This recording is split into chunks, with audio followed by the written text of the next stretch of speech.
Good evening, everyone. Good evening. Good evening and welcome.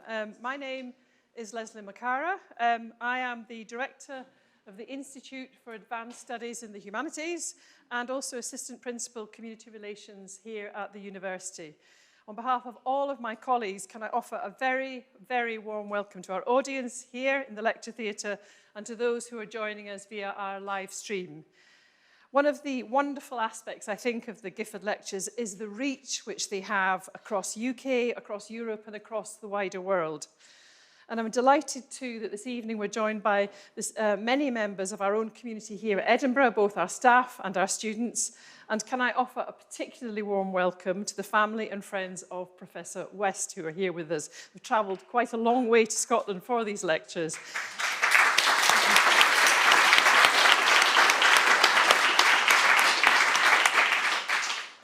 And I'm so pleased the sun has actually shone for you. This is what Scotland's always like, and often like this in May, so I'm delighted for that. I'm deeply honoured to be chairing this, the fourth in the 2024 Gifford Lecture Series. The Gifford Lectures were inaugurated in 1888. The series was established under the will of Adam Lord Gifford, who was a senator of the College of Justice, and the aim of the lectures was to promote and diffuse the study of natural theology in the widest sense of the term, and for the lectures to be both scholarly and able to reach a general audience. Since its inception, the series has been graced by many eminent scholars from an extremely diverse range of disciplinary backgrounds, including Iris Murdoch, Hannah Arendt, and Niels Bohr. And this series is, I think, a brilliant demonstration of one of the critical functions of what a university should be, to be a place of convocation and debate, bringing people together, bringing expert knowledge and illumination to the world's most complex problems, and to be a positive force for change. And in that spirit, I am absolutely delighted to welcome our distinguished speaker this evening, Professor Cornel West, as he continues his Gifford series on the theme of jazz-soaked philosophy for our catastrophic times, from Socrates to Coltrane. This evening, we're going to hear the fourth of his 6 lectures entitled History Adagio. The lecture will explore what Professor West defines as the greatest breakthrough in modern philosophy found in the works of the Italian philosopher Giambattista Vico, the capacity of creative human power to transcend barbarism. I now have great pleasure in welcoming Professor Cornel to the stage. Welcome.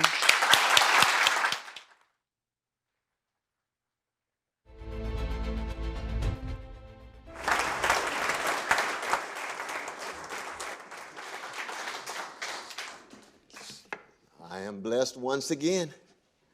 This is number 4. In each and every lecture, I begin with a genuine smile on my face, just remembering how blessed I am. This second week hit me very hard because yesterday was Mother's Day in the American Empire. You all might recall I began by invoking, in the name of a revolutionary piety, virtual acknowledgement of sources of good in our lives from womb to tomb, of Dad Clifton West and Mom Irene B. West. And then I'm blessed to see the third son of Irene B. West, Clifton Cornel and Tavis Smiley. It brings tears to my eyes, brother, when I think of Mom loving you and you loving her. And the very fact that we could sit here in Edinburgh, Scotland, as 2 black men in our right mind. Let's give it up for our dear brother. Give it up for our dear brother. Lord have mercy. And then to have my roommate. You all already introduced to magnificent Roberto Garcia and Sister Cookie. Absolutely. But there's another very, very, very special brother who was also our roommate. And Roberto and I love him so deeply. Love him in a language that we don't have access to. You can imagine, I'm 70 years old, and I was 17 years old when I first befriended, first reveled in the humanity of my dear brother Robert Girard. Give it up for Brother Robert. Oh, how blessed. And Sister Melinda, magnificent companion and wife, indeed, indeed. Give it up for Sister Melinda. And their son, Brian, is my godson. And he is a sophisticated globe traveler who's got a heart of gold. And that's true for Ashley, and that's also true for Justin and their magnificent grandchildren. Indeed, indeed, indeed. I look and see David Kim, my first TA at Harvard, 1994. That's 30 years, and he still looks young. Sister Amy as well. We can't wait to get to Big Sur to celebrate you and Sister Amy, though, brother. Give it up for Brother David King. Love you, brother. Love you, love you, love you. Where's Brother Stanley? Where's my dear Brother Stanley Talbert? Yes, he's the last student of the one and only James Hal Cone. You all know the great Cone, the founder of Black liberation theology from Jim Crow Beard in Arkansas, and set the world on fire. And that's who Stanley is. He's part of that rich legacy. And that's all right, Brother Roberto. Let that thing flow. That's all right. We remember that the midnight hour in the early 70s. It wasn't the same technology, but could have been the same sound. Absolutely. But Stanley Talbert, he's the distinguished professor at Pepperdine, which is one of the places where my beloved wife obtained one of her many degrees. But the fact that he would come all the way, like those who I've mentioned, from the American Empire to be part of this, really makes a big, big difference. Give it up for Brother Stanley Talbot. Very, very much so. I want to acknowledge Brother Julian. We had that 4-hour discussion yesterday with Brother Xavier and our very dear Brother Clifton. It was just so rich, just to try to pass on the great tradition to the younger generation. That's one of the reasons why we're here. Brother Elam understands that. He's one of the great leaders of the Palestinian cause here in not just Edinburgh, but in Scotland. And he's from Tennessee. So that's an internationalism. Give it up for Brother Liam. Wela. Oh, I can go on and on, but last but not least is one of my old friends. He was president of Princeton Theological Seminary. I told him in so many ways he was one of the few grand intellectuals who's president of a seminary. Now we've got Jonathan Walton, who is a powerful intellectual president. He's my black brother and my dear brother. And Serene Jones, my president of the union, who he is. But I'm talking about Ian Torr, straight out of Scotland. Give it up for our dear brother Ian.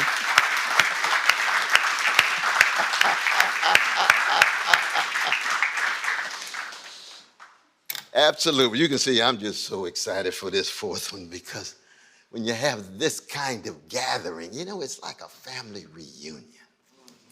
I had no idea there was so much Gemeinschaft-like spirit, real community spirit at the Gifford Lectures. You tend to think of a very formal Gesellschaft, impersonal, detached context.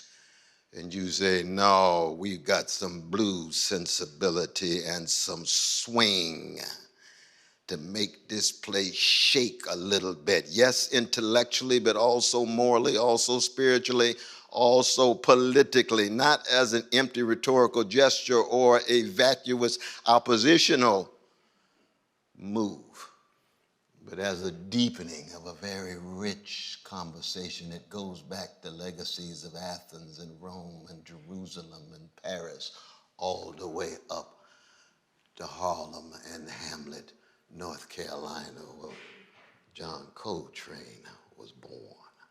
You might recall last week I ended on a love note, that love supreme of Erasmus. He started with friendship, philia, one of the crucial forms of love. He ended on eros, with an ejection of agape. madness, that ecstasy, that divine love intertwined with human eros in praise of folly. There's a wonderful line by Erasmus that I hope all of us would never forget, where he said, "It is better to know less and love more than to know more and not love." That's Erasmus.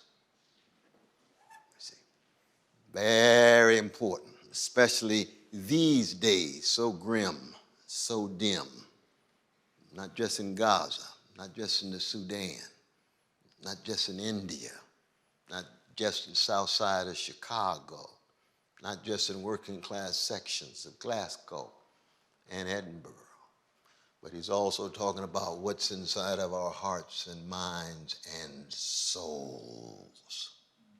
How do we fortify ourselves in this battle over Pi Day? And I keep coming back to this over and over again.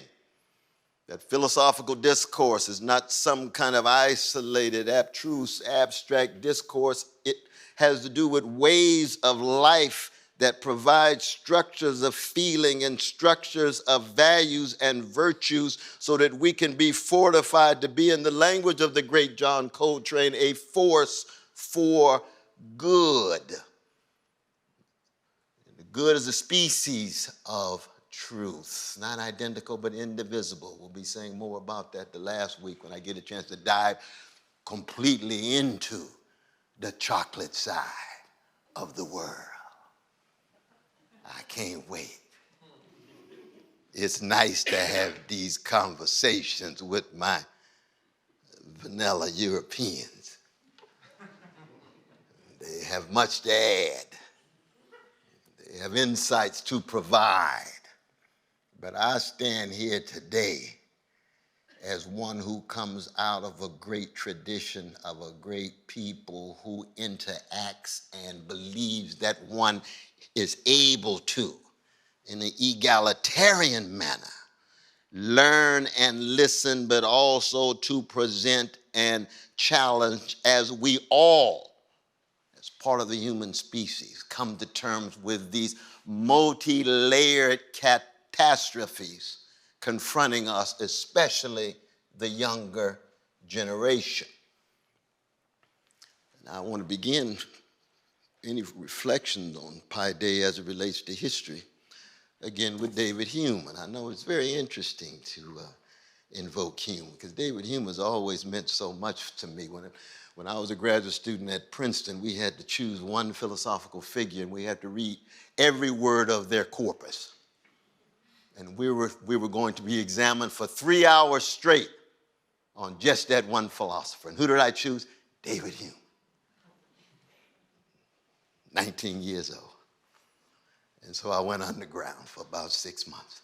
I really did. And I read everything I could get my hand on with David Hume.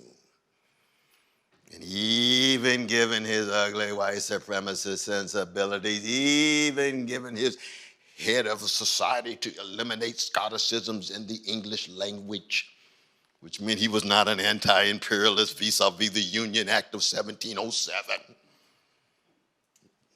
He still meant much, and he still does. The finest philosophical work of art and the dialogues on natural religion. You can't talk about philosophy and poetry without talking about the artistic rendition. And there's a rich footnote in his essay, The Skeptic, that I've never ever forgotten. It was his advice to the younger generation as to how one fortifies oneself using the legacies of Paideia. He said the first thing is the learning of Plutarch. You can't talk about Montaigne without talking about Plutarch. He's free like Plutarch. He claims to be autonomous, but he has his own authorities. He still critically appropriates and defers. The learning of Plutarch, he says. He says, there is the imagination of Lucian. We've talked about Lucian in regard to Erasmus and Thomas More and their translation of Lucian. That's our brother from Syria who reaches the highest height of comic reflection, zeroing in on philosophers and theologians in a satirical way. But the imagination of Lucian going hand in hand with the learning of Plutarch. Then there is the eloquence of Cicero. And one of the drum beats of these lectures is what? Eloquence, practical wisdom, prudence, and what in the past they used to call providence, providentia, connecting divine things with human things. And if divine things may be a bit unsettling to you, just think of the something more that we've been talking about in regard to William James. That's something more that goes beyond just the molecules that constitute who we are. That's something more that just goes beyond the materialism, determinism, and fatalism, and the cynicism that can devour our souls. Something that takes us beyond our narcissism, beyond our hedonism. Yes. Eloquence, tied to wisdom.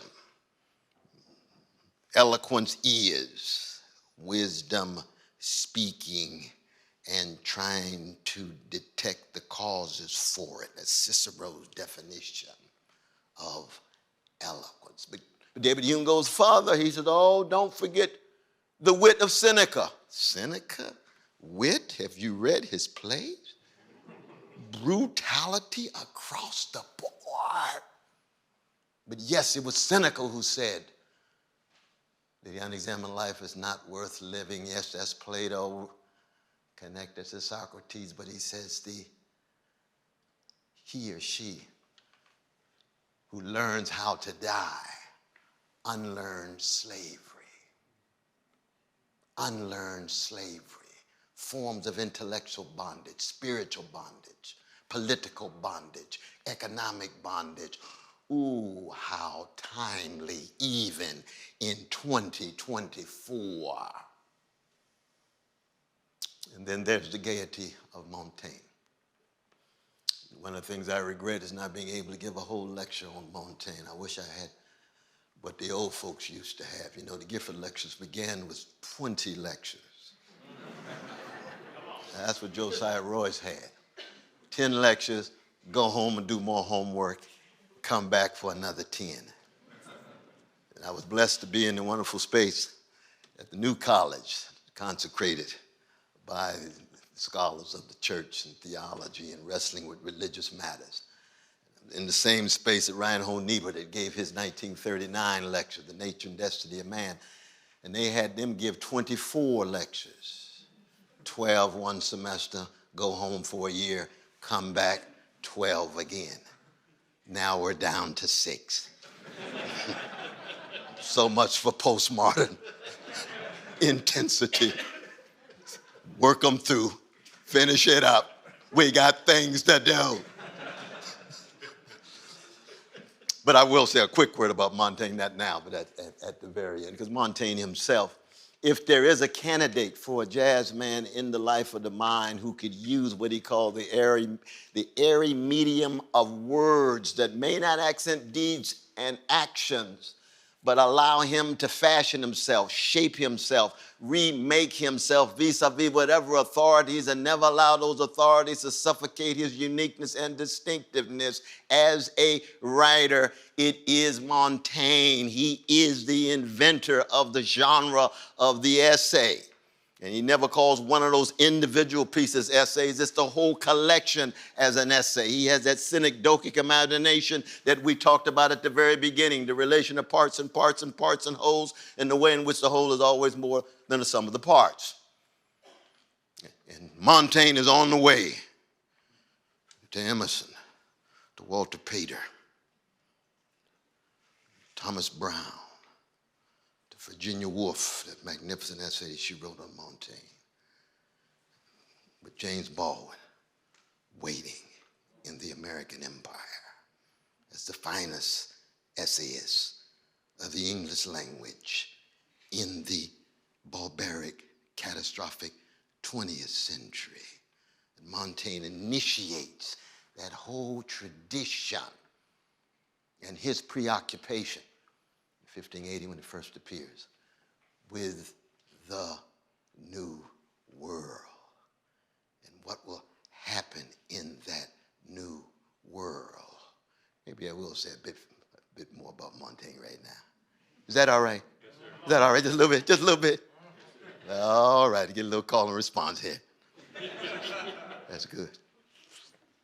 I want to read what Montaigne had to say about the New World. It's just so powerful.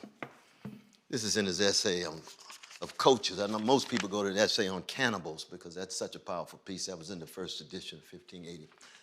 But in subsequent traditions, he added another essay called Of Coaches. And this is what he had to say. Our world has just discovered another, 1580s, early modern Europe. No less great, full, or well-limed than ever, yet so new and so infantile that it's still being taught its ABC, not 50 years ago. Now, he's already noted now the indigenous peoples. When he's talking about cannibals, he's not talking about the indigenous peoples. He's talking about the Europeans. It reminds me of some of the close friends of Mahatma Gandhi, Mr. Salt, who wrote a wonderful memoir called Life Among the Savages. He spent 45 years at Oxford and Cambridge. He's using the same Montaigne-like sense of irony and satire in that way. And of course, what he's doing is he's humanizing all of us, cracked vessels that we are. He goes on to say, he says, it knew neither letters, weights, or measures, nor clothes, nor wheat, nor vines. It was still quite naked at the breast and lived only on what its nourishing mother provided. That's the conception of nature. That's what Martin Buber would call an I-thou relation with nature as opposed to an I-it. We hadn't generated the high levels of extraction and manipulation and domination in viewing nature itself in reserve, as Heidegger would put it. Gastel, always in reserve to us to be objectified and controlled. No, not that. If we are right to infer the end of our world, this other world will only be coming into light when ours is leaving it. This is 1588, Montaigne. The universe will fall into paralysis. One member will be crippled, the other in full rigor. I am much afraid that we shall have greatly hastened the decline and ruin of this new world by our contagion. That's Montaigne, prescient, in some ways prophetic, not necessarily accurate. I don't reduce prophecy to accuracy. It's two different kind of discourses. See, prophetic has to do with a present that's connected to agency that intervenes to authorize a different future. Accuracy is scientific, expectatorial, it's bystander, looking and see what the evidence says and not intervening to reshape it. Very different registers. Keep that in mind as we proceed. But what is Montaigne concerned about? He's concerned about passing. He's concerned about contingency. He's concerned about variability. He's concerned about the ways in which we are temporal creatures. And that's why Vico was waiting for him. Because Vico is in many ways the BCAD of European philosophy. It's the major line of demarcation, because the great contribution of European philosophy in the modern period during the age of Europe is historical consciousness. Historical consciousness. It's the verum esse ipsum factum. The true is self-same with the made. Karl Marx would say human beings reshape the world, but not on the circumstances of their own choosing. that's Vickian, through and through. What happens when you discover historical consciousness and your certainties, your foundations, your pillars begin to erode? The very dogmas that you're holding on to for dear life have a history. Contingent. Every modern human being, whatever context, whatever circumstances, whatever part of the world, once they wrestle with historical consciousness, you become close, intimate interlocutors with the Montaignes and the Vicos and the Hegels and the Michelets and the Marx and Nietzsche and Heidegger. My dear teacher, Hans Georg Gadamer, I say that with a smile because he was so kind to me. I was blessed to study with him for a whole year at Boston College in 1975, just 14 years after his classic of Truth and Method was published. Historicist all the way down. What happens when you feel as if there's contingency all the way down? Now, Vico doesn't go all the way down. Not at all. He goes as close as he can and holds on for dear life with a notion of providence. In his mind, the figure who does go all the way down is one who haunts him every page of his classic, which is the inimitable Thomas Hobbes of 1651, of Leviathan. Hobbes had already reached the verum factum principle. True, T-R-U-E. That's not T-R-U-T-H. We could have a whole lecture on the difference between truth and truths, the way Vico talks about it. You see, open to revision, change, transformation, because it's historical. Nothing to ossify, petrify, render stationary, static, no. Now, when we move to an existential register, how are we going to live our lives? What structures of feeling and values and virtues will we hold on to? What conceptions of tradition will we hold on to that will constitute wind at our back, that serves as something that can enable us to be forces for good in this historical view of the world? Yes, many a dissertations written. Many of ink spilled.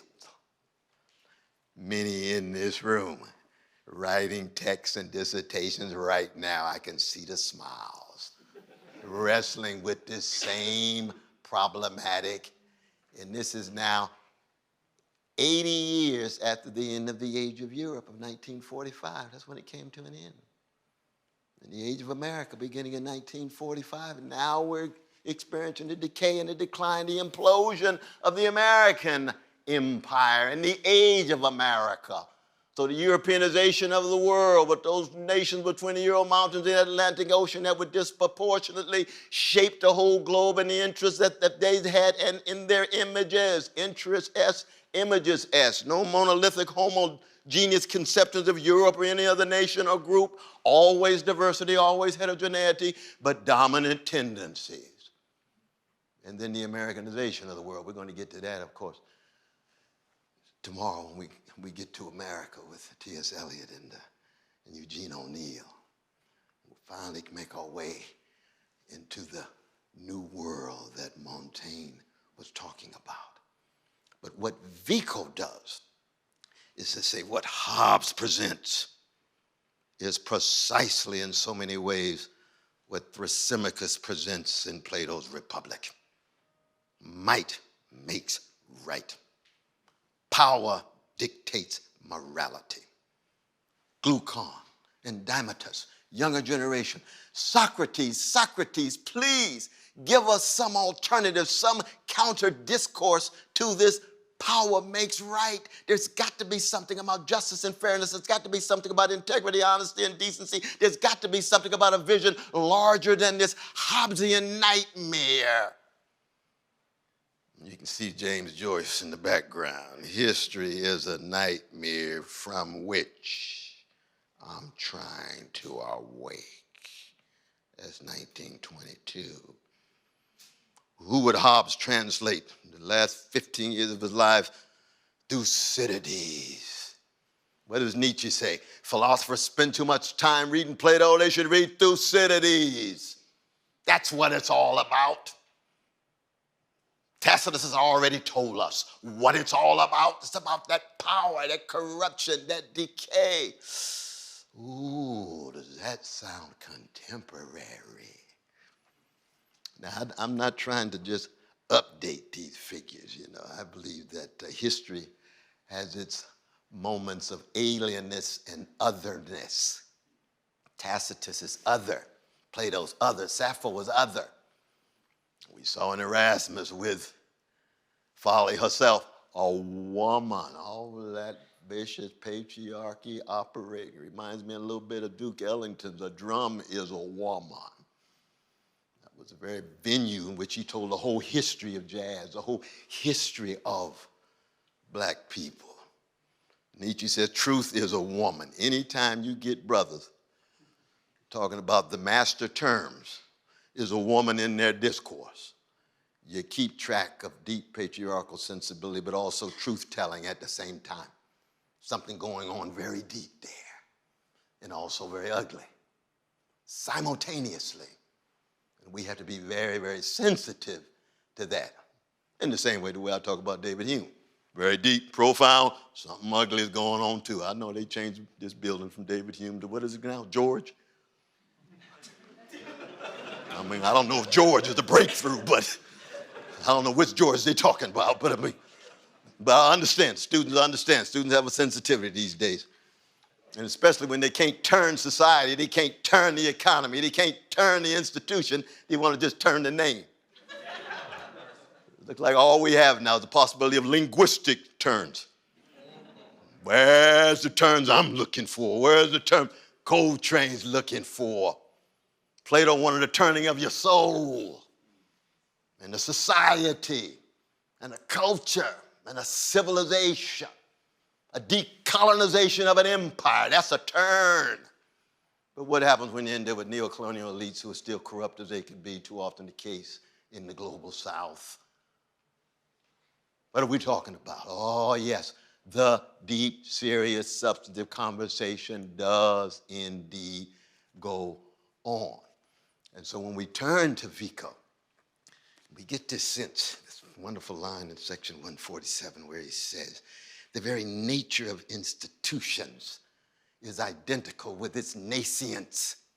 And what he's saying is the very nature of institutions is the same as when it comes into being at a particular moment, at a certain time, in certain guises. See, that's historical analysis.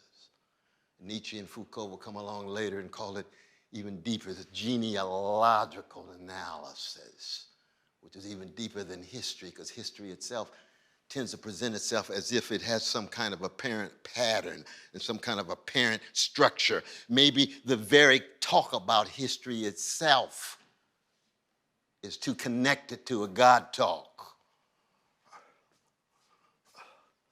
a natural theology, where there's some built-in harmony, built-in unity, built-in structure.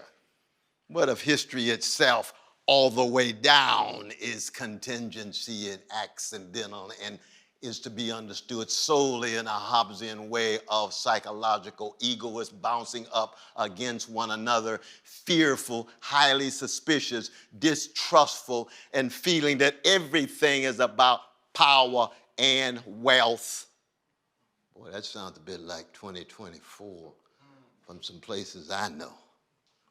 Interesting. It's not the first time. It's a perennial challenge in the history of the species.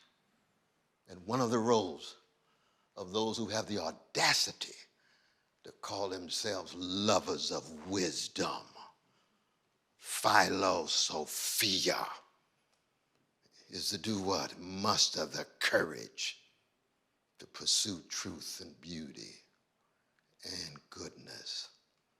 And for those of us still part of the Christian tradition, God. But listen how our dear brother finds himself wrestling with his vocation. This is the great Vico, a year after the publication of his text. And he writes this letter to his friend, Father Bernardo, part of his Catholic rich legacy. With great love I bear you and the high respect that is your due. I send your reverence the promised work that I've been working on, Principles of Humanity. In your solitude, his reputation would be as much enhanced as in the most famous the universities of Europe to which it is addressed. In this city, now he's in Naples. He's in Naples. And it's interesting because you remember at the very end of Hume's footnote, he talked about sublimity of Shaftesbury. And people say, Shaftesbury has sublimity? Yes, he does. He's the one concerned about the arts. He's the one concerned about music. He's the one concerned about poetry. And he ends his life wrestling with his asthma. He dies very young, 41, in Naples, which is precisely where our dear brother Vico is not just shaped, but lives. He says, in the city, Naples, I counted my text as falling on barren ground. I avoid all public places so as not to meet the persons to whom I sent my text. And if I cannot avoid them, I greet them without stopping. For when I pause, they give me not the faintest sign that they've received my text. So don't get discouraged, you all. And thus they confirm my belief that it has gone forth into a desert. All the other poor works of my mind I owe to myself because they were devised for my own ends with a view to winning an honorable station in my native city. But since our university has considered me unworthy, he'd just been turned down for a major position. So he's less than assistant professor for his whole career. I'm saying this especially to graduate students. To encourage you. I assuredly owe this work entirely for its unwillingness to have me occupied in expounding paragraphs have left me the leisure to compose it. I owe a greater debt to this. Yes, indeed. He said, I begrudge the labor of all the other poor works of my mind and would like only that this one would survive me. For the others was divine for me to win higher chairs in the university, which by judging me unworthy of it, has tacitly commanded me to labor at this work alone. Oh, I can really stretch out and tell the truths I want to tell. That's not in the text, I just added that, but has tacitly commanded me to labor in this work to which all of those previous life works were destined to leave me. For by this work I feel myself closed upon with a new man. I no longer wince at the things that once guarded me to bewail my hard lot and to denounce the pervasive corruption of letters that has caused this lot. For this corruption and this lot have strengthened me. Isn't that interesting? Strengthened me and enabled me to perfect this work. Moreover, this work has filled me with a certain heroic spirit so that I'm no longer troubled by any fear of death, nor have I any mind to speak of rivals. And I can go on and on and on, but you all get the point. This is the Vico that will be rendered invisible. The Catholic whose texts, like Erasmus, will be put on the index of prohibited texts by the Catholic Church. This is the Vico that will not be discovered until 1824 by Michelet. This is the Vico that will have such tremendous impact in the 20th century, especially picked up by the greatest public intellectual of the American Empire in its last 45 years, namely Edward Said. As he builds on the greatest disciple of Vico in the 20th century, who was a Jewish brother named Eric Auerbach, one of the towering cosmopolitan Jewish intellectuals who had to come to terms with catastrophe as an end of the age of Europe. You read his classic Mimesis of 1946. You don't see a reference, you don't see an allusion, you don't get any acknowledgement whatsoever of the massive genocide against his own precious Jewish people. Dealing with marginality just like Vico, given Jew-hating Europe, where he's forced to leave and writes that classic In Turkey. Memories, as he's writing on Cervantes. Cervantes at the Battle of Lepanto, where the Europeans triumphing over the Ottoman Empire, but that same Ottoman Empire collapsing after World War I, and the same European empires collapsing after the decolonization that sets in 1945. It's going to take 15 years or so, but by 1960, it is a different world. And we've yet to fully come to terms with the consequences and the implications and the effects of that new world, intellectually, artistically. We can invoke certain cliches and platitudes and certain jargon, but we're yet to really talk about lived experience and different ways of engaging the world. Falling back on the old capitals, intellectual capital, spiritual capital. That's different in conversation, because I'm here to mobilize all resources I can from a variety of different legacies, and I'm missing some. I've said so little about Asia. I've said so little about Africa. I've said so little about indigenous peoples. And we need more and more, but people who know that. But you want to do your homework. In order to be fortified, you got to be like Vico. Deep vocation. That's why we started with Weber. Deep calling. That's why we started with Socrates. Unbelievable, joyous freedom. That's the blues women and the jazz men. Beneath European modernity, socially, politically, economically, beneath American modernity, socially, politically, economically, but culturally and spiritually tied to a truth telling and a justice seeking and a joy sharing and a wounded healing that unleashes itself into the world. I want to thank Brother Jay for those tickets for the Average White Band the other night. Anahita and I had the time of our lives. And right in the middle of the concert, Brother Brent Carter says, we want to dedicate a song called Person to Person. That's one of their funky ones. To this Brother Cornel West sitting up on the side. I said, my God. I know the Gifford Lectures are special, but the Average White Band, dedicating a song and playing with such virtuosity.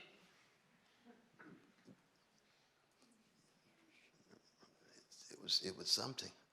Those two original members at it for 52 years, but still believing in arete, in excellence.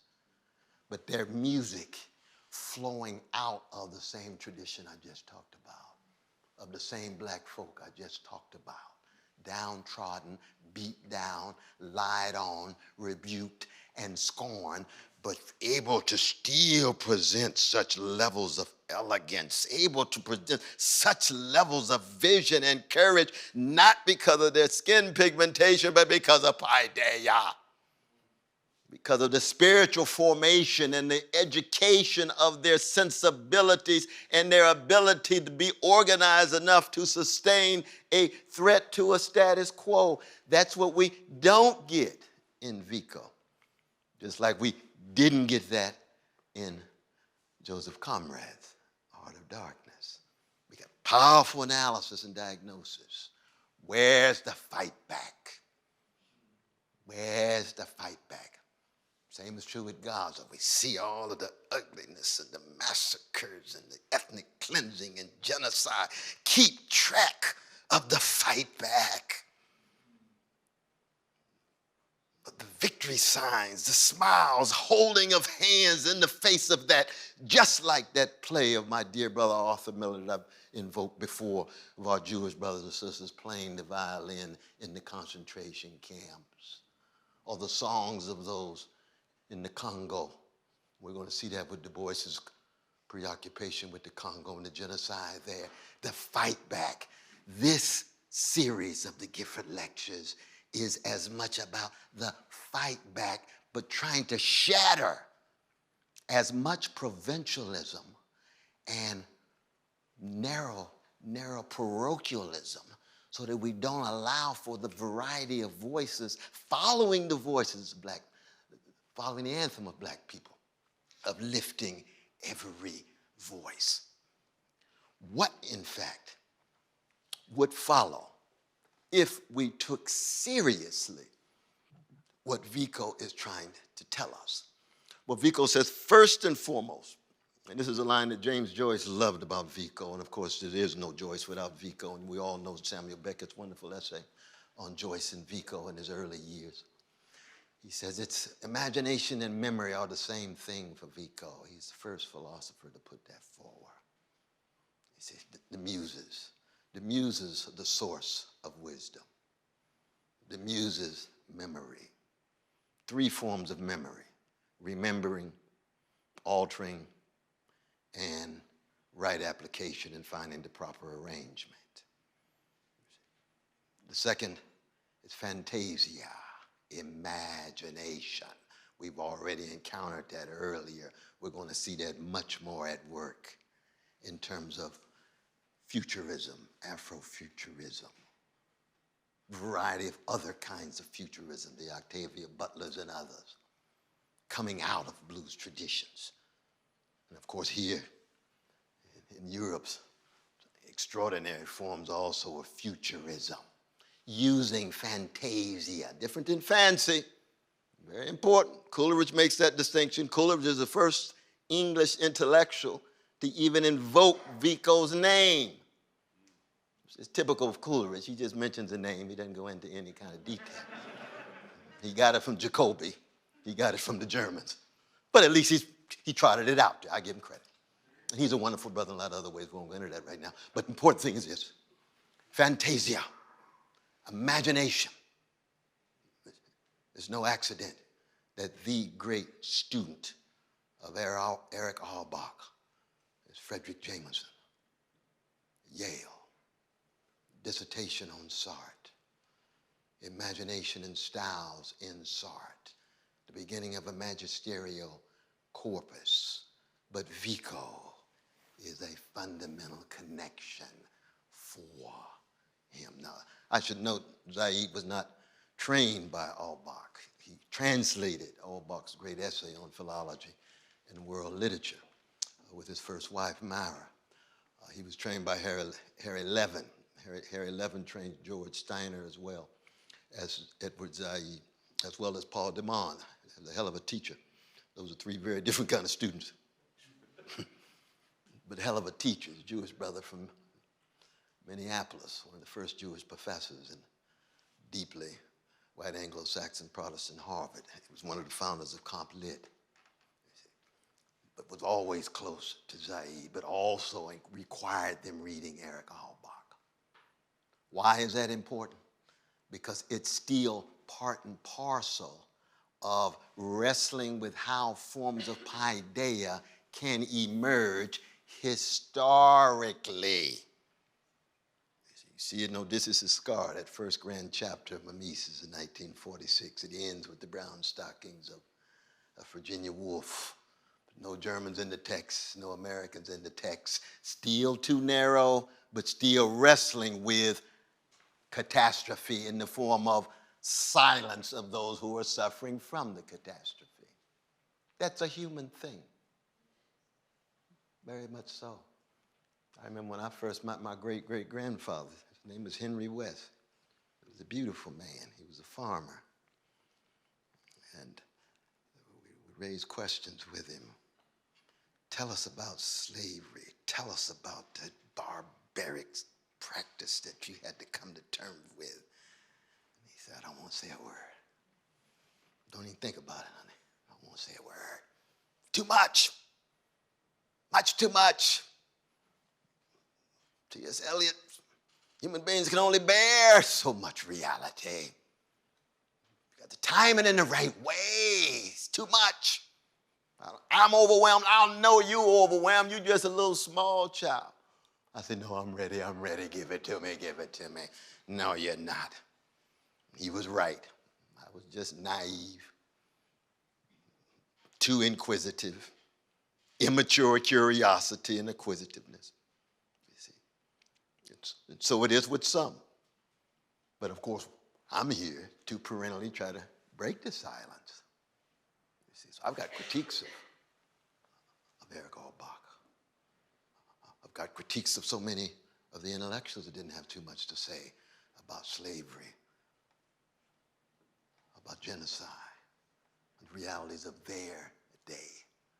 What does that have to say about us? Not in the form of being a do-gooder or being self-righteous, but just a truth teller and a justice seeker. See, that's the challenge that we have. It's all right, babe? Yeah.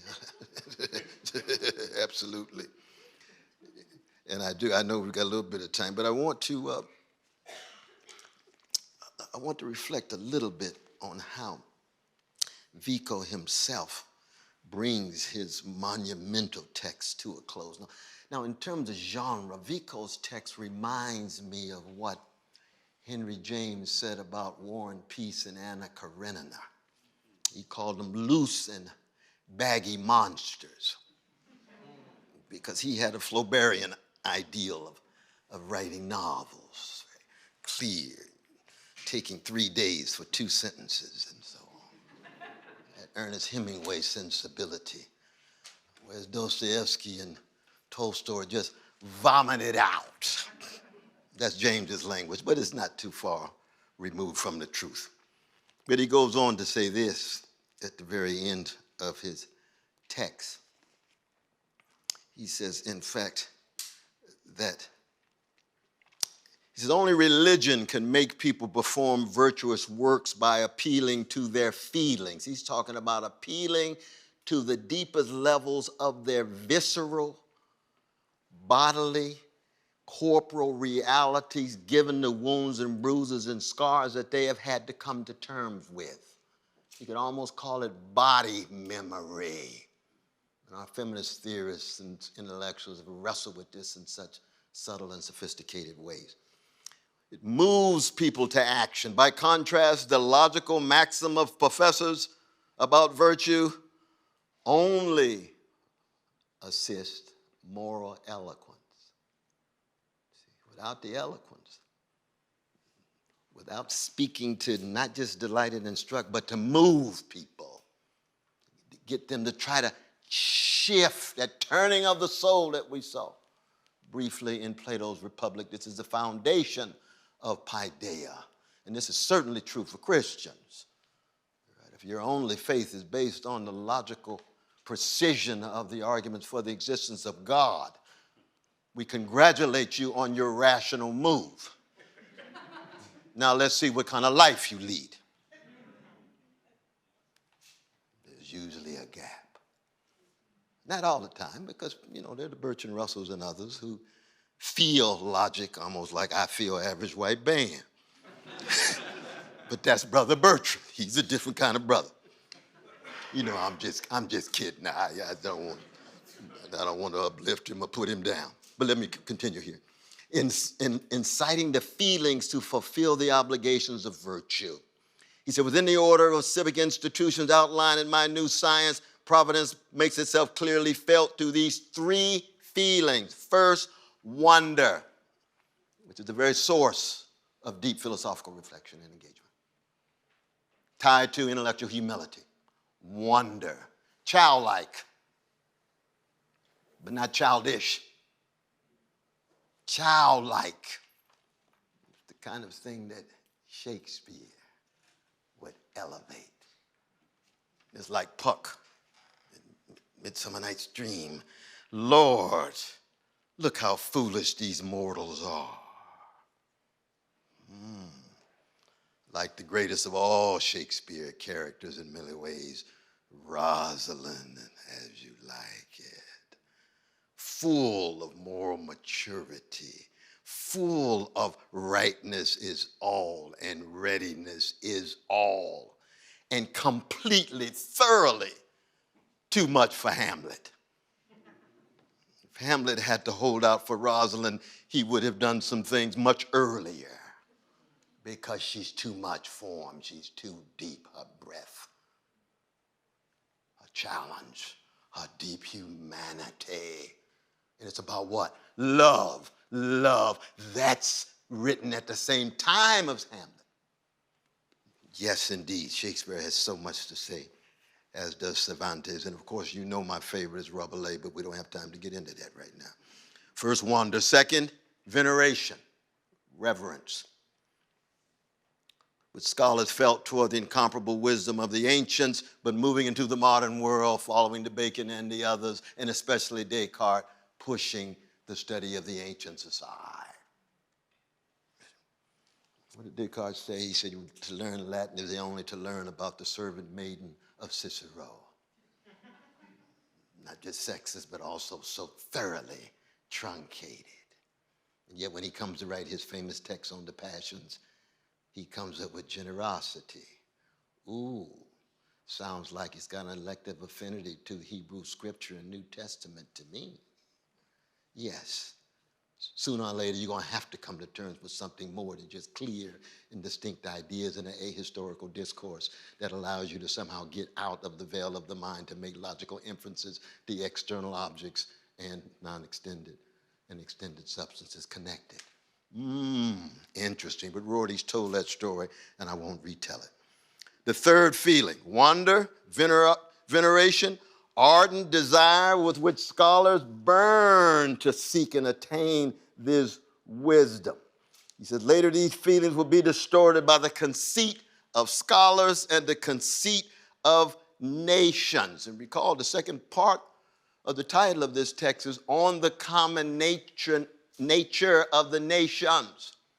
So he's in conversation with not just Hobbes, but Grotius and the others. He's talking about war.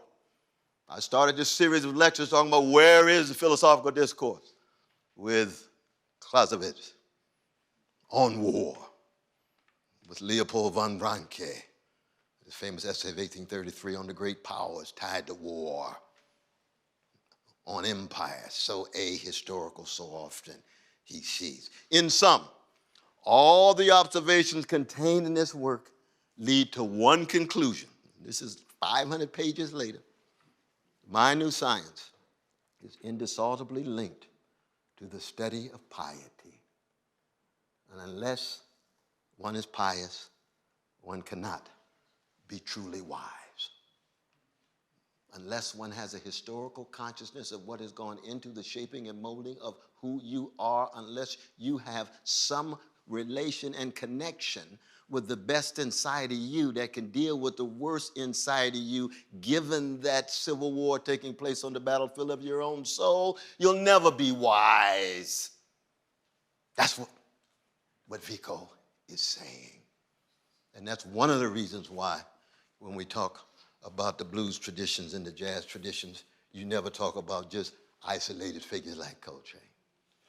You always talk about Coltrane in relation to Big Mama Thornton and Gene Ammons and Charlie Parker and Thelonious Monk and Miles Davis and McCoy Tyner and Elvin Jones. They're all connected with community, tradition, and yet it could very well be the case that we're living at a moment with the best that has been bequeathed and transmitted to us is getting so weak and so thin.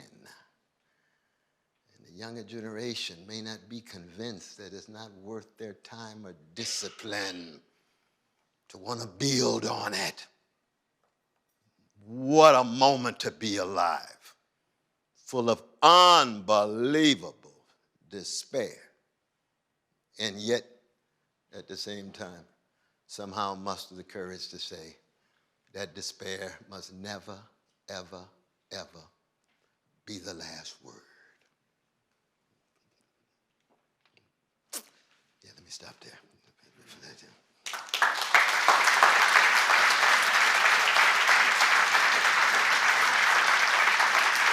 God bless you. God bless you. Oh, my sister.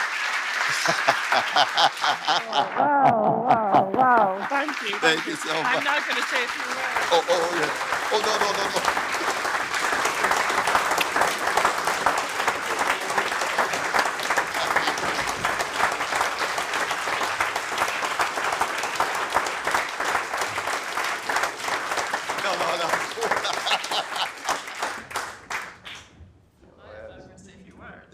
If I may. So it's quite entertaining. You get, when you're chairing the Gifford Lectures, you get instructions, and it says after the lecture, it says vote of thanks and comment.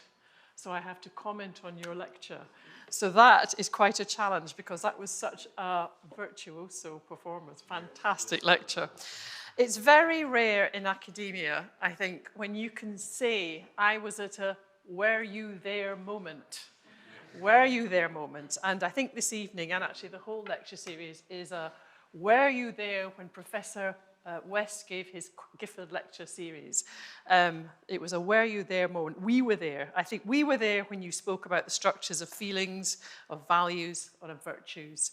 We were there when Professor West exhorts us all to learn more, keep learning, undo a bit of knowledge and learn, keep learning.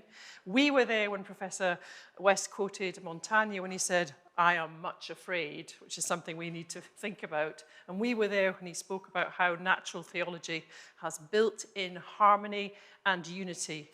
And we were there when you exhorted us all to hold hands and fight back. Fantastic. I absolutely love the invocation of jazz as a sort of big metaphor for the whole thing. I mean, I am an absolute John Coltrane fan. Ole Coltrane is my favourite album. Side 1 on vinyl, that may be controversial, but it's just great. I love that. Jazz, it is a commitment to freedom. So it breaks strict tempo, so you have improvisation, but there's also always an undergirding thematic which holds the moments of connectivity and common purpose, actually. And for me, the whole of this lecture and the lecture series is actually a thematic of hope. And for that, I want to thank you very, very warmly. So can we have another round of applause, please, for our fantastic lecture? You are superb. Oh, you picked that up so quickly. Well, I just taking notes.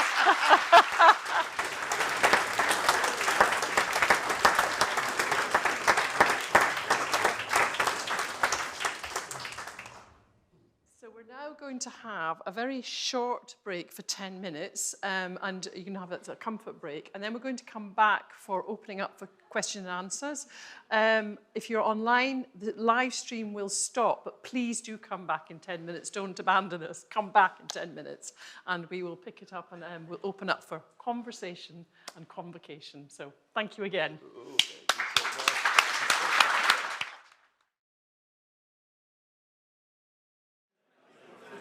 Ready to go? So welcome back everyone in the room, and welcome back to those who are joining us online. We now have the chance to have some questions from the audience. We've got 2 roving mics, so if you would like to ask a question, if you could raise your hand, and can you wait till you've actually got the microphone in front of you to speak so that we can actually capture it for the live stream. Sometimes people are not tremendously good at microphone technique, it's holding it quite close to your mouth, if that's okay. So I've got one question immediately at the back, right there.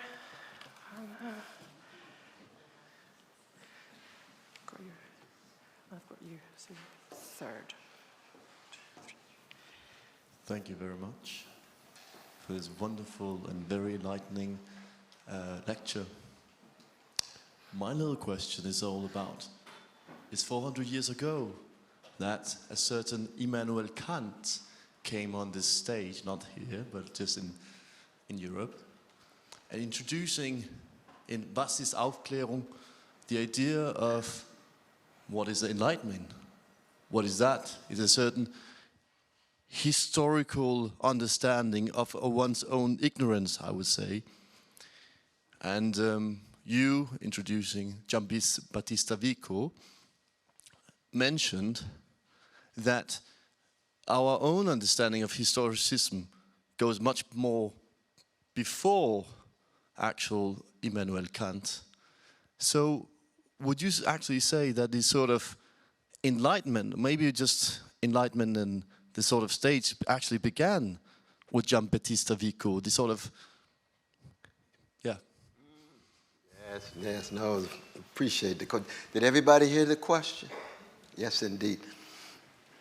I mean, one of the things about Vico is that he just has an inexhaustible source of various insights. I didn't get a chance to talk about the central chapter of the text, which is the true Homer. You remember we started the lectures talking about Homer and Plato. And he's one of the first to argue that Homer was not an author, but Homer was actually a variety of different voices of everyday people over time and space. So you get the claim of a Milman Perry, you get the claim of a Frederick Wolfe, 1795. These are the ones who argue, just like there's been debates over Shakespeare, who's actually Shakespeare, Bacon. So he says, no, Homer actually is a accumulated set of voices of ordinary people that was transmitted orally, and that therefore you can't go back to a beginning. So that we talk about when does enlightenment begin? Well, it has no beginning. And you have a mythic construct of it to help us gain access to the best of it. But the same is true in terms of biblical texts and so forth, with the history of the variety of different voices, the emanations, the additions, and what have you, you see. And this is true for all of the great civilizations and empires in Africa and Asia and so forth and so on. And it's certainly true for we moderns. I mean, one of the concerns I've always had about the United States, because the United States is the 68th empire of 70, as we'll see next week, and because we've been so infantile in terms of our innocence to actually think that we started something brand new. You see, that's the sign of an infantile mind. You see, Whitehead used to say that nothing novel is wholly novel. Every novelty is predicated on some appropriation of antecedent practices. So that even Kant, Kant begins, what is enlightenment? It is the release from self-imposed immaturity, self-incurred deference to authorities. Then he invokes Horace. He said, well, thank you, Emmanuel, for being so free, because we know that any move forward is always already connected to a conversation of something that came before. And Vico is simply more honest about this. Gadamer, who I mentioned, is someone who is even more explicit. He provides a whole hermeneutical theory in this regard. And all I'm trying to do is to be honest to that particular insight that I think actually is a true insight. I didn't get a chance to talk about that third moment in Vico, which is not just remembering and imagining, but it's ingenuity, ingenium. Ingenuity, and that's the improvisational side of Vico that I will get a chance to say much more about. That's that proper tuning, knowing when and how to arrange, intervene, put forth the insight, somebody's life, in a nation's life, coming at the right time, and so forth and so on. And he actually believed that because in the end it's just so hard to give an account of how things are able to hold together as long as they are and do, that there was a certain kind of providential element, but he didn't see it in Hobbes. So he never attacks Hobbes. He respects Hobbes. You see, in the same way that every good Christian respects Nietzsche. Nietzsche is not in your skeleton, and you still believing that Jesus Christ is X and Y. It's time to spend some more time with Friedrich. Not because his conclusion is persuasive, but because the challenge is so profound and so powerful. And we can say that across the board. We'll see this in terms of the musicians as well. I mean, Sun Ra played in Duke Ellington's band. I know where you're going to get somebody as free as Sun Ra with non-metered music. And you got Johnny Hodges and Paul Gonzalez and others playing the swing jazz of the genius of Duke. Well, he understands that they're connected. He masters the rules in order to subvert the rules. You subvert the rules and never master the rules, you're just frivolous. You're just undisciplined. And I won't say you're making a fool out of yourself, because you know what I think so highly of fools. You're just frivolous. You're not doing your homework. And not only that, but if somebody is dependent on you, it means you're not coming through. You're not being a force for good, the way Coltrane talked about. Because it's not just about you. Just like it was never just about those persons who poured into you. And you got to do the same thing for those who come after. And that puts it in a very different context, doesn't it? Very, very different context. And that's not alien to the legacy of Cicero and Cato and Quintilian and the others. It's just they have their own context. But I know my dear brother had a question too. That's just always a blessing. But you're going to choose them. Yeah. I have got 3 people. Absolutely. So I'm going to get Molly to ask Hannah, Absolutely. and then I'm going to go over there, and then I'm going to go to there. Those are my 3. That's my order. That's all right? Yes, indeed. So my question is about women, and it's about women's voices. And it's specifically, I guess, about how women come to have voice, actual women, not ventriloquizing folly or whatever, but the actual thinking, writing women in this history that we're talking about, because obviously there were quite a lot of them, but they do not become part of the tradition. They are not somebody's teacher and somebody's friend and somebody's brother and so on and so forth. They are not part of the homosocial philosophical circle. What happens is you get a woman comes up, writes a book. Often, medieval, early modern, she has to see a vision or get some sort of external additional authorization, because she doesn't get authorization from the tradition, she doesn't get authorization from the structure. She writes a book, and then another, and then but it's episodic, right? It's episodic, it's broken. It's not the wave that rolls on. So I want to know something about how we read tradition differently if we take seriously the lifting up of women's voices in the West, right? Yes, because in this account of the West, this is an account of the guys in the West, right? And it's not saying we need representation, it's saying we might see tradition differently if we thought about how it comes that women at this point sometimes get to speak or get to think. So that's my question. Yeah, no, and I appreciate that very much so. We had a wonderful conversation about that too, and I deeply appreciated the query. I mean, see, on the one hand, the blues tradition is actually dominated by women's voices when it comes to vocal expression, that they are hegemonic, and that therefore, if I were giving this lecture talking almost solely or primarily or originally about just blues, it would be hard to get some of the men in. And when they entered in, you know, they would be... The problem is I don't play blues, right? Right, exactly. And you're doing now. See, philosophy in the West is a very different story. You're absolutely right. So then the question becomes, well then, how do we engage in our histories and genealogies that are mindful in putting a major spotlight on the women's voices, not as they're constructed and constituted within a male dialogue, the way folly is a woman, for example, the reference that I made of truth is a woman. So let's look at the case of Montaigne. Now, you know, Montaigne's legacy was primarily preserved by Marie Garnier, right?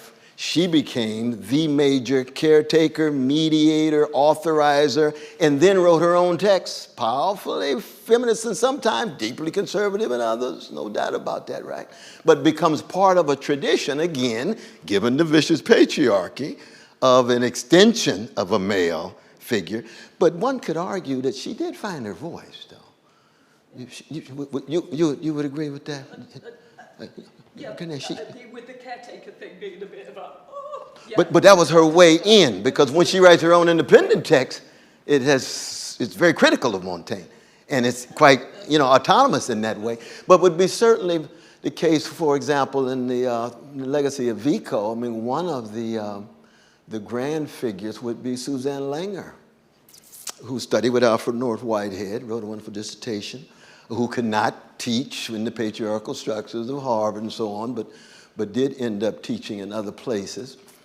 Wrote magisterially about Ernst Cassirer, who's another one of the great legatees, And the great scholars of Vico, the Donald Philip Vereen's and Michael Mooney's and others have to engage Suzanne Langer's work. But within professional philosophy, it's just so very difficult up until the last 20, 25 years for the woman's voices to emerge. And so in that sense, I take your question very seriously, and in some ways await, learn, and listen from my fellow womanists and feminist scholars as to how we go about wrestling with these kinds of issues. Very much so. Opportunities, obviously, to continue the conversation. We are going to be slightly short. I want to take 2 more questions, if I can, in the time. So over to there, and then to you. And then I think sadly, we'll have to wrap up after that. Sorry. Well, thank you so very much, and it is so good to hear you again. Now, 55 years ago, I did a degree in philosophy here in Edinburgh, and I was taught by a man called Leon Pompa, who wrote actually 3 books on Vico. So I have some interest in Vico. Now, here's the question. You quoted from The New Science at the end, and you quoted from Vico's reference to the need for piety. And my question is, do you understand perhaps that as Vico referring to what today we call unconscious bias?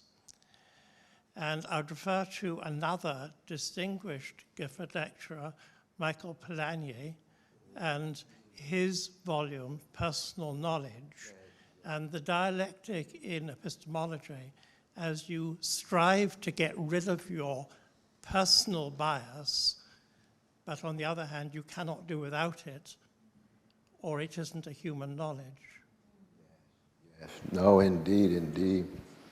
I mean, in Polanyi's case, he was talking about what he called a tacit dimension.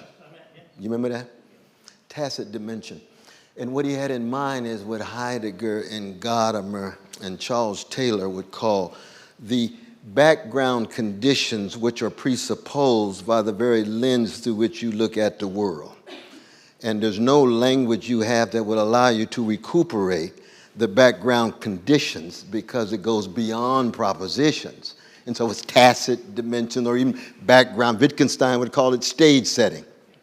So given that, then the question becomes, well, in our histories and in our genealogies, because so oftentimes those background conditions, the patriarchy, they're white supremacists, they're imperialists and so forth, how do we tease out those elements of our background conditions, knowing all of us are always already in situations, in contexts where there's some certain background conditions that we don't fully grasp. Now, unconscious bias is, to me, a little bit different. See, that strikes me as the discourse of the professional psychologist that I would be a little suspicious of. In this way, we go back to William James. Because William James, we should know, he only had 1 degree. He didn't have an AB. He didn't have an MA. He didn't have a PhD. He just had an MD. Yet became the most famous philosopher in the United States. And he was always anti-professional, across the board. Highly suspicious of the jargon, the language, the terminology, and so forth. And so what he would probably want to talk about is the larger, thicker assumptions that people are making that they bring to. And so if you by prejudice, you mean what Gadamer means by prejudice, which is prejudgment and presupposition, that's one thing. But if by prejudice you mean what Gordon Allport means, he was a professor right there at Harvard with us. You remember old Gordon Allport right there? Because Bob Gerard studied with Talcott Parsons at the same time, one of the giants. And Parsons and Allport were very, very close. He was talking as a psychologist. And I would want to try to remain on that philosophical register, which you would acknowledge in terms of where Polanyi was. Because Polanyi was very much a philosopher. And he's in many ways a stepping stone to Thomas Kuhn. Yes. Structural Scientific Revolutions of 1962, where you get these paradigms with thick frameworks, huge contexts that you can never really see, because that's the very lens through which you're looking at things. And when your paradigm collapses, you know, you can't explain the perihelion of Mercury. Sorry, Isaac Newton, you can't do it. Einstein did. Really? How'd he do it? He didn't look through your lens. It's called paradigm shift. Now, I know that's been appropriated by every disciplinary practice in the world. It gets flattened out. All of these rich notions just get flattened out very quickly. That's how markets operate. That's a commodification of knowledge. That's always at work. Just cycle, get recycled, recycled, recycled. So somebody talk about paradigm, you mention Thomas Kuhn, you think you're talking about somebody in hip-hop or something. But no, this Thomas Kuhn, I was blessed to study with him in philosophy of science, historical philosophy of science, over against Carl Hempel, his good friend, who's an analytical philosopher of science. Isn't that nice to be able to study with both of them at the same time? Both of them not fully right, not fully wrong. But you're pushed in both directions and learning from them now. So what you're saying, though, is something that yes, I would agree with that, very much so. I just think piety is also something more conscious and deliberate. Would you agree, my brother? I would. Yes, indeed. Can I have this question here? Just here? Now. And then I think we will have to draw this to a close. Though if we were quick, we might. There's one further question in there that I'd quite like to get to you if I can. So, yeah. Yeah, Brother West. You ended the lecture with the statement that despair must never have the last word. And when we're in these spaces of historicism, history can also often be that window into horrors. And James Joyce was right in saying that history is a nightmare that we are all wanting to wake up from. And in that context, in that looking into the horror of history, of the things that humans, the atrocities that humans have committed against one another, and also looking at the present with the events in Gaza, in Sudan, in the Congo. Do you have any words of wisdom for how we can deliberately make sure that despair does not have the last word? And I was also quite struck in relation to that, to your differentiation between the prophetic and accuracy. And I was wondering if maybe you could tie those 2 points together. Yes. But the speech you gave this weekend, brother, when you talked about hope versus optimism, it was powerful, man. It's very, very powerful. That optimism is too spectatorial, is too obsessed with the evidence. The evidence is always underdetermined. And hope is intervening. You're an agent. You're a subject in the world. You're an organism trying to transform an environment rather than just a bystander looking at it. Now, physicists can oftentimes get away with that, even though with quantum phenomena things get complicated in terms of the knower and known distinction. But for me, you see, we'll say much more about this last week. You see, despair is not something to run from. Goethe said, he or she is, it was never despaired, has never lived. You know, and he's a modern neo-pagan. You know, he's not tied to the cross the way some of us are and so on, you see. But he's absolutely right. See, despair is not the kind of thing that you try to act as if you can make it in life without wrestling with it. The way Jacob wrestled with the angel of death in the midnight hour in the 32nd chapter of Genesis, emerging with a new name, God Wrestler, Israel. I remind my brother Nathan, Yahoo, do you know what Israel means? God Wrestler, concerned about spreading hesed to the orphan and widow. Please quit bastardizing the best of prophetic Judaism in the name of your truncated nationalism. We've seen it happen around the world. He's not the first one, right? So that despair first is something that you wrestle with. We've talked about this in relation to Rilke. We see it in Kafka. We see it in Chekhov. We certainly see it in Shakespeare. And the question becomes then, are you fortified enough to be able to work through your wrestling with despair? because there are moments in which despair triumphs. Absolutely. That just means you're human. That's all. And you don't want to get locked into it. That's the difference between retail despair and wholesale despair. You don't want to get locked into it, you see. But it's not, now see, in the United States, I know both of us from the American Empire, you see, so we got a thin culture over there when it comes to despair, right? That's why we couldn't understand Melville. We couldn't understand Faulkner. It's hard to understand Morrison's. Really hard to understand the blues other than listening to the music and being moved by it. But the deeper, lower registers of that blues have to do with wrestling with despair and not allowing it to have the last word. And I think more and more, now that the whole planet has the blues, we know Europe has the blues. You're going to either learn something from a blues people, or you're going to lose everything. Everything. You see. And it's not just black folk.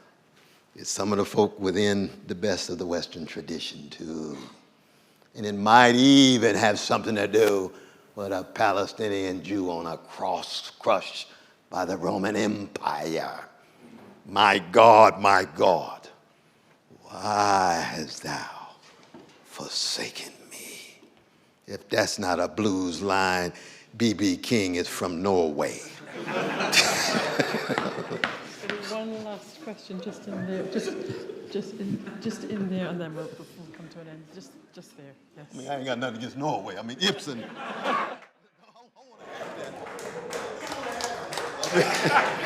I do want that because we're going to talk about Ibsen's Dollhouse, 1879, which is the beginning of modern drama. Ibsen's wrestling with some issues, let alone Wild Duck. We're going to go right ahead.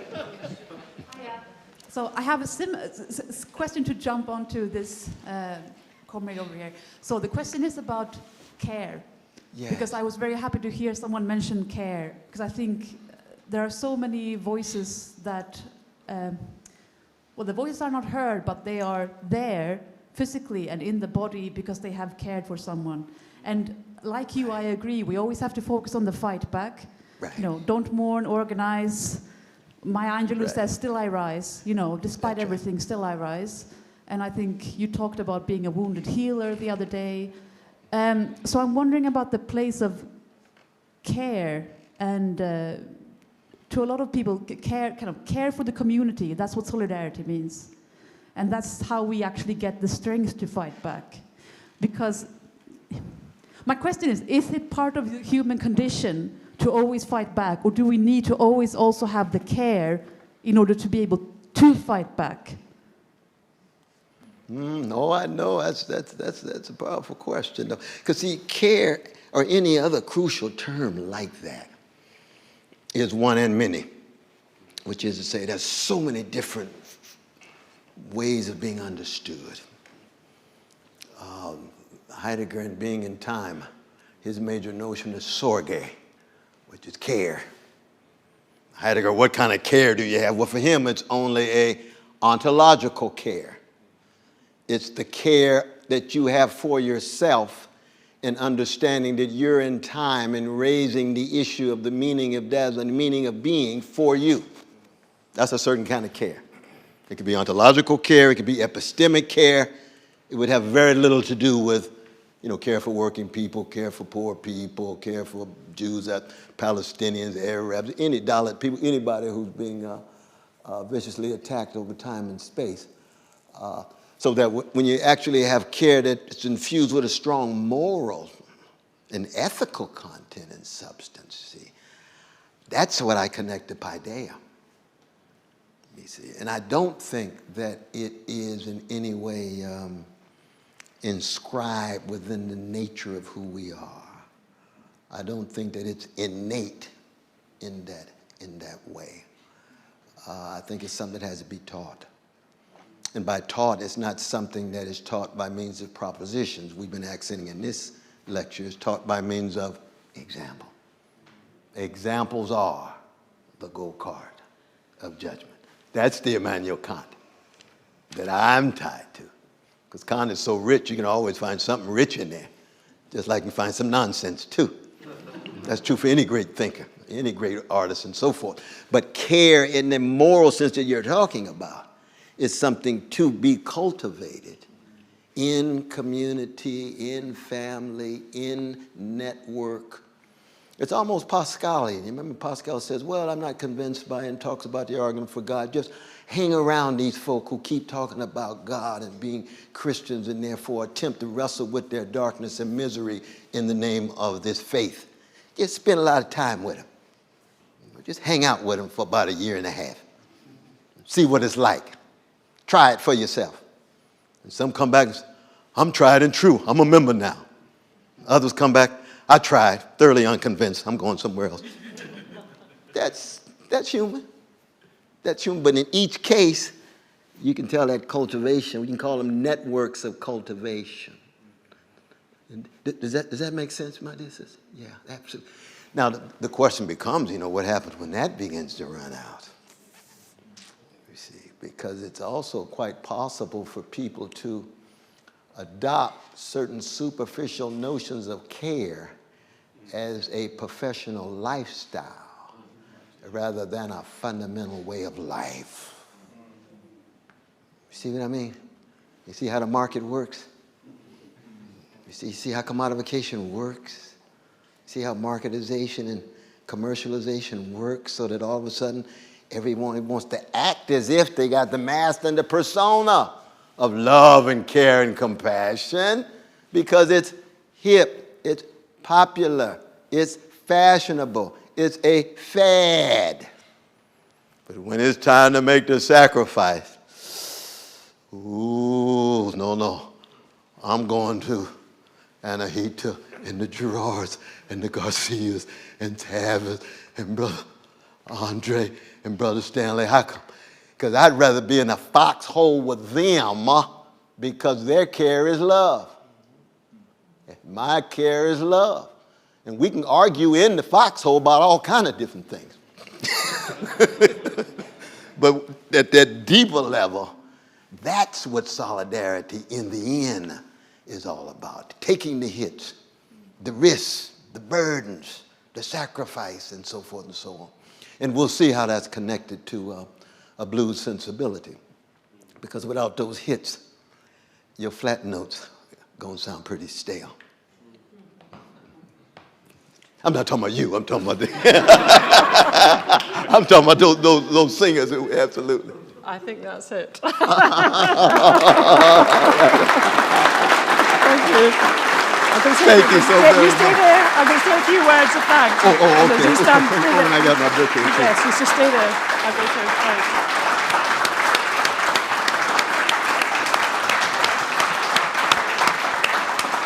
So, I'm going to offer another vote of thanks in a minute, but just before we do that, just to say there are many other opportunities to become involved in the series. We've got a blog series that goes along with the Gifford Lecture, so please do read it and contribute it to it. And also tomorrow, the lecture series continues in St. Cecilia's Hall at 5:30, and the lecture is America Allegro Molto Vivace. So, yes, interesting. Anyway, some votes of thanks. First of all, to thank everybody who's been involved in organising today and the series, the Gifford Committee, everyone in the venue today, our sound folk, people doing the microphones. Thank you so much, and people who've been doing the organisation behind the scenes. Thank you very much.